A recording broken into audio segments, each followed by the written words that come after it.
The big pour starts now, boys and girls. Welcome to a glorious day here on the channel, and welcome to the day that we've all somewhat been anticipating, where we're doing our final pour for the floor of the 80 by 60 pole building. This is phase 2. Phase 1 was a smaller pour. Phase 2 is a bigger pour at about 72 cubic yards. We've got 3 Penske Supply concrete trucks here, 2 lined up in the pump truck, 1 in the queue, and we're expecting 6 more. I would say at this very moment in time, boys and girls, there's no turning back. I can see the flow of concrete. The pump truck has just started. We've got our whole crew in here and a driveway full of Fords, except no Convict, because he's actually chilling over at my neighbor's house right now just to make some room, because he's so big. He takes up so much room. So we've got the whole crew back here. We've got the pump truck operator there in the high vis, and then all these guys are going to be screeting the concrete today. We're anticipating somewhere around 72 yards, 9-yard concrete trucks. We've also got a few other things happening today. I've got my good friend out doing drywall. You can see he's starting with his adhesive on our floor joists there. And then today might also be the day where we finally get the electric connected to the transformer. It's been an uphill battle. I feel like I've been trying to climb a waterfall, been getting nowhere and drowning the entire time trying to get this power company out here to connect our power so we have a service to the building, and that might be happening today. As I look over to the right, we got an oh so familiar friend peeping, trying to see the action. Look at that bruiser over there. Convict's a savage. He didn't want to be distracting everybody from their jobs today. Now, speaking of that, guys, Dream Diesel giveaway number 21 is going to be launching mid-November, and I'm so excited about revealing what it is. And we still don't have a winner from Compliance Sweepstakes Services for Dream Diesel giveaway number 20, but it's coming. Expect an announcement somewhere between the 2nd and 7th of November.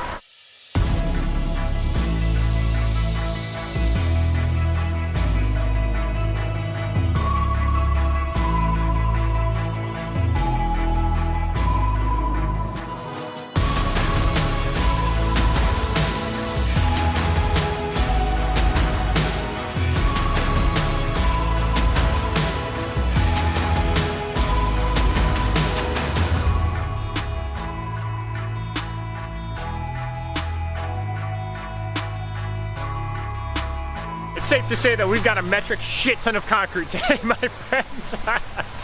Teamwork makes the dream work in this situation. What's up, Casey Sue's who? Casey's out here getting all the badass shots that you guys are seeing on the vlog. Without her, I wouldn't be able to accurately capture everything, because I'm running around like a chicken with my head cut off lately, trying to coordinate and orchestrate this whole process. Man, look at this thing, guys. It's like an alien is reaching into the pole building, and the tolerances are so tight. We've got like barely any there on the side of the door jamb, and then we look around and they're real close to the ceiling. Everything's gonna be fine, right? We're good. Everything's fine. These guys are professionals. This is all 4,000 PSI concrete just to get us a little bit more strength and rigidity in our hardness. And there's just a few additives in here to help it set up a little faster, because now that we're getting into the cooler temperatures, the concrete will take a longer time to set up if it doesn't have some of those other ingredients. Concrete is just fascinating. I mentioned it in my last video, but the fact that it's water, sand, cement, and stone, and it creates a rock hard surface that seems to get harder and harder and harder over time, kind of just blows my mind.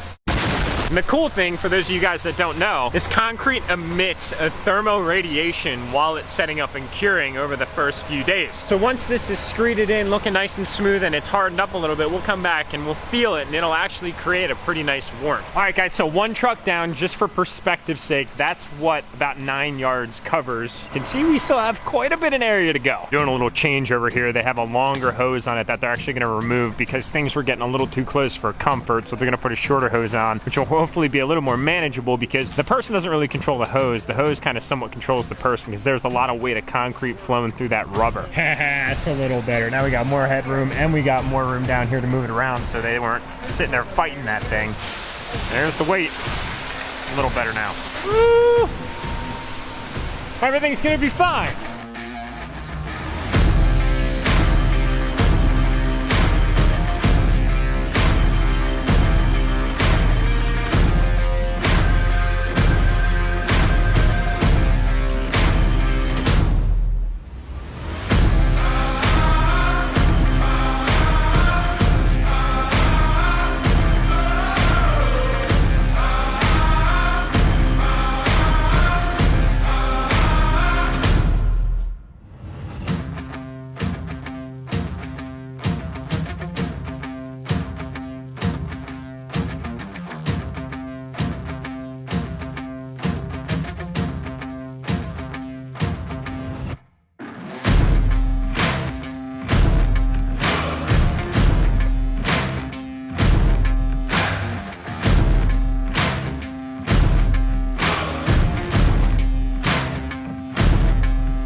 enjoying the process, watching this whole thing unfold. It is so surreal that this is finally happening.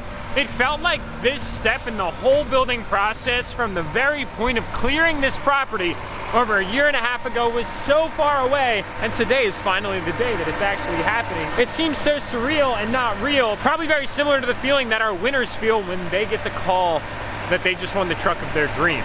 It can absolutely killer progress. I don't know how many trucks we're in at this point in time, but I would have to guess we're somewhere around the 7 ballpark. I think another 2 trucks is gonna completely cover us here, but you guys can see we got ourselves some concrete. Dudes, I find it absolutely crazy that concrete can go from looking like that, extremely rough, unfinished, not nice looking at all, to that with just some troweling back and forth. You can see this has been troweled different than that. So they've got their rough trowels, they've got their power screeder, then they're doing a lot of this stuff by hand and sloping this out so rainwater with the garage doors runs out instead of in. Now, I was originally considering doing some trench drains in the floor to wash inside, but truthfully, guys, I've got the ability to do that in my current shop, but I never use it. It creates a very humid environment, which I'm not a big fan of, and the trench drain where we're working is quite the connoisseur of our nuts and bolts and our hardware. We lose things down there all the time, and it just gets really dirty. We also opted out of sloping this floor. It'll have a little bit of a slope forward to the garage doors, but nothing crazy. All the washing is gonna be done out here. We've got our spigot right over there that I just installed not all that long ago. Get out here, power wash with a heated pressure washer, get back inside and dry off. Now, yes, there are gonna be those events where, let's just say it snows, we have the truck out, we pull into the garage, and then everything kind of melts off. But it's not gonna be anything that's really gonna cause that much stress for me, a squeegee, and just a few minutes of time. We are planning on epoxying these floors, so these guys aren't gonna screed these things super crazy polish, because an epoxy finish actually requires some porosity to the final slab. That way it can adhere and create a nice tight surface. That way it doesn't get messed up over time.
Just like that, ladies and gentlemen, we have a concrete floor, and it feels so good to be past that step as it's been so highly anticipated. It's pretty crazy. The echo in here is now increasing, and it's actually going to get worse before it gets better once we get the tin on the walls. I'm so unbelievably excited to show you guys what we're gonna be doing on the walls to complement this black ceiling. As a matter of fact, we're gonna get there in probably about a week, maybe a week and a half. We'll see how everything kind of goes to plan. We need to rough in our electrical on the walls before that. But yes, ladies and gentlemen, the pad is in and it's looking absolutely incredible. I gotta give a shout out to all the mason guys that were out here doing what they do best. They did an incredible job finishing off the floor and marrying it up to the first pour that we did. You guys can see it's different colors right now. That's mostly because this concrete only has about a weekend's worth of cure time on it. They say you don't really want to drive on concrete until about 30 days over its full cure cycle. We're gonna also be doing an epoxy floor in here. I'm still trying to figure out all the details about what we're gonna do with epoxy. So if you guys have any suggestions, you can definitely drop a comment below. But I want to get this floor completely finished before we start moving things in or installing installing the lift or whatever the case might be. We did all of our relief cuts at about 15 foot. So these are big 15-foot squares, and it worked out really well where the math is nice and even and they look super symmetrical. And it really makes this whole space feel that much more A, complete, and B, larger, as a matter of fact, versus just looking at that stone. It makes it feel bigger just in general. Now, another thing that I wanted to mention is I was considering doing a floor drain in the far bay, but I opted out of that mostly because we have a floor drain in our current shop and I'm just not that big of a fan of it. I thought I would use it more and I thought there would be more value to having one, but if anything, it's more of a nuisance because they bend and they always tend to eat up your loose nuts and bolts. It's just one of those things that you have to maintain and clear out. And truthfully, I don't really like washing anything inside anyway because it just spikes the humidity.